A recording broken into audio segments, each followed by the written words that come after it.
ஒருவேளை புதுசாக நீங்கள் அகல் விளக்கு வாங்குற ஐடியா இருந்துச்சு அப்படின்னா 5 முகம் கொண்ட அகல் விளக்கு வாங்கிட்டீங்கன்னா உங்களுக்கு ரொம்பவுமே யூஸ்ஃபுல்லாக இருக்கும். ஏன்னு பார்த்தீங்கன்னா பஞ்சமி திதி அன்னைக்கு கண்டிப்பாக 5 சுடர் விட்டு எரியற மாதிரி தான் நான் தீபம் வந்து ஏற்ற சொல்லுவேன்.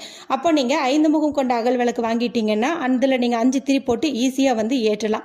இல்லைன்னா ஒரு முகம் இருக்கிறத வாங்கிட்டு தனித்தனியாக 5 அகல் விளக்கு வாங்கி நீங்கள் அதை வந்து பஞ்சமி அன்னைக்கு 5 முகமாக வந்து ஏற்றி வச்சுடுங்க. வாராகி அன்னைக்கு தீபச்சுடர் அப்படிங்கிறது ரொம்ப ரொம்ப பிடிக்குமா, அதனால அந்த அன்னைக்கு எத்தனை தீபம் ஏற்றினாலும் நல்ல பலன்கள் வந்து நமக்கு கிடைக்கும்.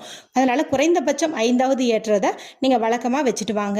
அடுத்து நிவேதனம் அப்படின்னு பார்க்கும்போது மண்ணுக்கடியில் விளையக்கூடிய கிழங்கு வகைகள் எதுவாக இருந்தாலும் வைக்கலாம். முள்ளங்கி, கேரட், பீட்ரூட், சக்கரவள்ளி கிழங்கு, குச்சிக்கிழங்கு, மரவள்ளி கிழங்கு அப்படின்ட்டு எது வேண்டுமானாலும் நீங்கள் வைக்கலாம்.